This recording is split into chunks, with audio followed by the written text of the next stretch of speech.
ഹറാമായി നിഷിദ്ധമായ ഒരു മനുഷ്യന്റെ രക്തം നിന്റെ കയ്യിൽ പതിയുക എന്നത് അങ്ങേറ്റം ഗുരുതരമായ കാര്യമാണ്.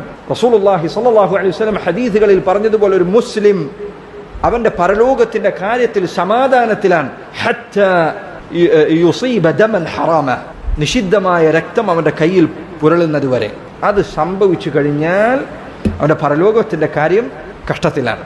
ഒരു മനുഷ്യനെ അന്യായമായി കൊലപ്പെടുത്തുക എന്നത്. സഹാബികൾക്കിടയിൽ ഫിത്ന ഉണ്ടായപ്പോൾ, പരസ്പരം കുഴപ്പങ്ങൾ ഉണ്ടായപ്പോൾ ഉസാമത്ത് ഇബ്നു സെയ്ദ് റളിയല്ലാഹു അൻഹു അദ്ദേഹം യുദ്ധത്തിനിറങ്ങിയില്ല. രണ്ട് കക്ഷിയിൽ അദ്ദേഹം കയറിയില്ല. ഒരു ഭാഗത്തേക്ക് നിന്ന് അദ്ദേഹം യുദ്ധം ചെയ്യാൻ തയ്യാറായില്ല. ഫിത്നകൾ ഉടലെടുത്തപ്പോൾ അദ്ദേഹം മാറി നിന്നു. സഅദ് റളിയല്ലാഹു അൻഹു അദ്ദേഹം പറഞ്ഞു, വഅന വല്ലാഹി ലാ അഖ്തുലു മുസ്ലിമൻ ഹത്താ യഖ്തുലഹു ദുൽ ബുതൈൻ. ഉസാമ റളിയല്ലാഹു അൻഹുവിനെ ചൂണ്ടിക്കൊണ്ട് സഅദ് റളിയല്ലാഹു അൻഹു പറഞ്ഞു, ഉസാമ ഒരു മനുഷ്യനെ വധിക്കാൻ തയ്യാറാകുന്നത് വരെ ഞാൻ ഇനി ഒരിക്കലും ഒരാളെ വധിക്കാൻ തയ്യാറാവില്ല. ഇന്ന് സായുധ സംഘങ്ങൾ രഹസ്യമായി, ചിലരൊക്കെ പരസ്യമായി ഉണ്ടാക്കുന്ന ആളുകൾ, എവിടെയാകട്ടെ പുറത്താകട്ടെ, രഹസ്യമായി മെഴുകുതിരി വട്ടത്തിൽ യുവാക്കൾക്ക് ഉപദേശങ്ങൾ നൽകുന്ന ആളുകൾ ഗൗരവത്തിൽ ചിന്തിക്കേണ്ട ഹദീസുകളാണിത്. ഇന്ന് നീ മുസ്ലിം അല്ലാത്ത ആളുകൾ കരാറിലേർപ്പെട്ട അമുസ്ലിമീങ്ങളെ വധിക്കുന്നതിന് വേണ്ടി കൽപ്പന കൊടുക്കും. അങ്ങനെ രണ്ടാളുകൾ അതിന് തയ്യാറായി പുറപ്പെടും. അവന് വാളെടുക്കുന്നു, അവന് ആയുധമെടുക്കുന്നു, എന്നിട്ട് രാത്രിയുടെ മറവിൽ പോയി ഉപദ്രവിക്കുന്നു. എന്നിട്ട് അവർ രാവിലെ വന്ന് ഏറ്റെടുക്കോ? ഇല്ല, അവർ ഒളിവിൽ പോകും. മുസ്ലിമീങ്ങളുടെ വീടുകളിൽ പോലീസുകാരും മറ്റും കയറി ഇറങ്ങുക, ഇവർ ഒളിവിൽ പോകും. എന്നിട്ട് കുറച്ചു കഴിഞ്ഞ് പിടിക്കപ്പെടും. അവന്റെ കണ്ണിൽ ഇത് വലിയ ജിഹാദാണ്. ഇതാണോ ജിഹാദ്? ഇതാണ് നബി സല്ലല്ലാഹു അലൈഹി വസല്ലം പഠിപ്പിച്ച ജിഹാദ്? അബൂജഹലിനെ പോലുള്ളവർ, ഉത്ബയെ പോലുള്ളവർ, ഷൈബയെ പോലുള്ളവർ, ബിലാലിനെ, യാസിറിനെ, അമ്മാറിനെ, സുമയ്യയെ ഉപദ്രവിച്ചപ്പോൾ, കൊലപ്പെടുത്തിയപ്പോൾ എപ്പോഴാണ് നബി സല്ലല്ലാഹു അലൈഹി വസല്ലം സായുധ സംഘമുണ്ടാക്കി രാത്രിയിൽ വീട്ടിലേക്ക് പോകുന്ന ആളുകളെ വധിക്കാൻ വേണ്ടി പറഞ്ഞയച്ചത്? എപ്പോഴാണ്? ഇസ്ലാമിലെവിടെ ഇതിന് തെളിവുള്ളത്? ഇന്ന് നിങ്ങൾ മുസ്ലിമീങ്ങളുടെ ശത്രുക്കളായ ആളുകൾക്കെതിരെ നിങ്ങൾ വാളെടുക്കാൻ പറയുന്നു. നാളെ ഒരു സമയമെത്തിയാൽ ജനങ്ങളുടെ കൈകളിൽ വാള് നിസ്സാരമായി കഴിഞ്ഞാൽ, ആയുധം നിസ്സാരമായി കഴിഞ്ഞാൽ നിങ്ങൾ പരസ്പരം കഴുത്തറക്കാൻ തുടങ്ങും. ആയുധത്തിന്റെ കാര്യം നമ്മുടെ കയ്യിൽ നിൽക്കുന്നതല്ല.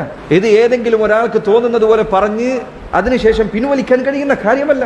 ഒരാൾ ആയുധമെടുത്ത് ഒരാളെ നമ്മൾ പുറത്തേക്ക് വിട്ടുകഴിഞ്ഞാൽ മുസ്ലിം ഉമ്മത്തിനെ മുഴുവൻ നീ ആയുധത്തിനിരയാക്കുകയാണ്.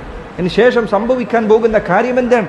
നിനക്ക് പിടിച്ചു വെക്കാൻ സാധിക്കില്ല. സുബ്ഹാനല്ലാഹ്, ചില ആളുകൾ, യുവാക്കളിൽപ്പെട്ടവർ അല്ലാത്തവർ, പ്രായമുള്ളവരിൽ വരെ ചില ആളുകൾ എഴുതി വെക്കുന്നത് കണ്ടു കഴിഞ്ഞാൽ, സോഷ്യൽ മീഡിയകളിലൂടെ അവർ മുസ്ലിമീങ്ങൾക്ക് നൽകുന്ന നിർദ്ദേശങ്ങൾ കണ്ടാൽ പരലോകത്തിന്റെ കാര്യം, അവരുടെ പരലോകത്തിന്റെ കാര്യത്തിൽ നീ അങ്ങേയറ്റം ഭയപ്പെടും. അവനവന്റെ AC റൂമിലിരുന്ന് എഴുതി വിടാൻ. ഇങ്ങനെയൊക്കെ പ്രശ്നങ്ങൾ ഉണ്ടാകുമ്പോൾ അതൊക്കെ ചെറുത്തു നിൽക്കാൻ ആൺകുട്ടികൾ വേണം. അത് നീ എന്താ ഇടുവരാത്തത്? അത് നീ എന്താ നേരിടാത്തത്? നീ അവിടെ ഗൾഫിൽ പണിയെടുക്കാൻ, നീ നിന്റെ വീട്ടിലിരിക്കാൻ. എന്നിട്ട് മുസ്ലിമീങ്ങളുടെ യുവാക്കളെ ഒരു ഉത്തരവാദിത്വവുമില്ലാതെ ഇത്തരം കാര്യങ്ങൾക്ക് ഇളക്കി വിടുന്നവർ എത്ര ഗുരുതരമായ കാര്യമാണ് ചെയ്യുന്നത്. ഇതിന്റെ പ്രത്യാഘാതങ്ങൾ പണ്ഡിതന്മാരിൽ ചിലർ പറഞ്ഞതുപോലെ, അൽ ഫിത്നതു ഇദാ വഖഅത്, ഫിത്ന സംഭവിച്ചു കഴിഞ്ഞാൽ ബുദ്ധിയുള്ളവർക്കും ഹുകമാക്കൾക്കും ഉലമാക്കൾക്കും ഉമറാക്കൾക്കും അത് പിടിച്ചാൽ കിട്ടില്ല. സംഭവിച്ചു കഴിഞ്ഞാൽ പിന്നെ അത് പിടിച്ചു വെക്കാൻ സാധിക്കില്ല. അതുകൊണ്ട് മനുഷ്യരുടെ രക്തത്തിന്റെ കാര്യമെന്നത് ചെറിയ കാര്യമല്ല, അവരുടെ ജീവന്റെ കാര്യമെന്നത് ചെറിയ കാര്യമല്ല. അള്ളാഹുവിന്റെ മുൻപിൽ എന്തു മറുപടിയാണ് ഈ പറയുന്ന കാര്യങ്ങൾക്ക് സംഭവിച്ചു ഞാൻ പറയാനുള്ളത്? അങ്ങനെ സംഭവിച്ച നമ്മുടെ നാട്ടിൽ തന്നെ ഉദാഹരണങ്ങളുണ്ട്. ഇന്നും ആ നാടുകളിലുള്ള മുസ്ലിമീങ്ങൾ അനുഭവിച്ചുകൊണ്ടിരിക്കുന്നു, ഇല്ലേ? ഇന്നും അത്തരം പ്രശ്നങ്ങൾ തുടങ്ങി വെച്ചതിന് ശേഷം അവിടെ നിനക്ക് വിറ്റുപോകാൻ വയ്യ, മറ്റൊരു നാട്ടിലേക്ക് പോയി താമസിക്കാൻ വയ്യ. ആരാണ് അവരെ നോക്കുന്നത്? ആരാണ് അവർക്ക് സൗകര്യങ്ങൾ ചെയ്തു കൊടുക്കുന്നത്? അവരോട് ഇറങ്ങാൻ പറഞ്ഞവരെവിടെ? ഞങ്ങൾ ഏറ്റെടുത്തുകൊള്ളാം എന്ന് പറഞ്ഞവരെവിടെ? ഒരു സഹായിക്കുന്നുണ്ടോ? അവർക്ക് നോക്കാൻ പറ്റുമോ കാലാകാലം? മുസ്ലിമീങ്ങളുടെ കാര്യം ഈ പറഞ്ഞ വിഷയത്തിൽ ഗുരുതരമായ വിഷയമാണിത്. ഇത് ഇന്ന് നിങ്ങളോട് പറയും, ഇത് ഇസ്ലാമിന്റെ ശത്രുക്കൾക്കെതിരെയുള്ള നാളെ ആയുധത്തിന്റെ കാര്യം ഓരോരുത്തരുടെയും കൈകളിൽ എത്തിക്കഴിഞ്ഞ. അതാണ് അഫ്ഗാനിസ്ഥാനിലും മറ്റുമൊക്കെ സംഭവിച്ചത്. അവിടെ പോയ ആളുകൾ പറഞ്ഞ അനുഭവങ്ങളിൽ ചിലത് അങ്ങനെയാണ്. തുടക്കത്തിൽ അവർ മുസ്ലിമീങ്ങൾക്കെതിരെ ഉള്ള ശത്രുക്കൾക്കെതിരെയാണ് ഞങ്ങൾ യുദ്ധം ചെയ്യുന്നത് എന്ന് പറഞ്ഞു. പിന്നീട് കമാൻഡർ എന്ന് പറയുന്നവൻ, അമീർ എന്ന് പറയുന്നവൻ, അവൻ ഇഷ്ടമില്ലാത്തവനെ വധിക്കാൻ വേണ്ടി രണ്ടാളെ വിടും. ആ അവസ്ഥയിലേക്ക് പിന്നീട് എത്തി കാര്യങ്ങൾ.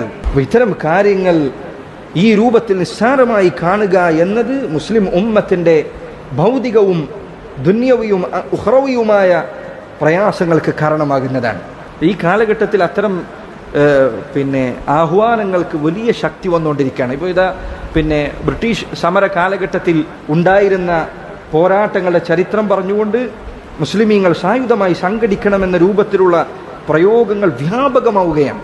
സഹോദരങ്ങളെ, നമ്മൾ ഇത് ഗൗരവത്തിലെടുക്കും. മുസ്ലിം നേതാക്കന്മാർ, പണ്ഡിതന്മാർ ഈ വിഷയത്തിൽ യുവാക്കൾക്ക് ദീനിന്റെ തെളിവുകൾ വെച്ചു കൊടുത്തുകൊണ്ട് പറഞ്ഞു വിശദീകരിക്കേണ്ട കാര്യമാണിത്. ഇത് കയ്യിൽ നിന്ന് നഷ്ടപ്പെട്ടു പോയി കഴിഞ്ഞാൽ, സമാധാനം എന്നത് നഷ്ടപ്പെട്ടു കഴിഞ്ഞാൽ ആഹ്വാനം ചെയ്തവർക്കും അല്ലാത്തവർക്കും ഒരുപോലെ അനുഭവിക്കേണ്ട കാര്യമാണ്. രണ്ടു വിഭാഗത്തിനും, മുസ്ലിങ്ങളാവട്ടെ അല്ലാത്തവരാകട്ടെ, ഈ പറയുന്ന വാളെടുക്കാനും യുദ്ധം ചെയ്യാനും ശാഖയിൽ പോയി പഠിപ്പിക്കുന്ന ആളുകൾ പ്രശ്നങ്ങൾ ഉണ്ടായിക്കഴിഞ്ഞാൽ എല്ലാവരും അനുഭവിക്കും. എല്ലാവരും ഈ പറഞ്ഞ ബുദ്ധിമുട്ടുകൾ അനുഭവിക്കും.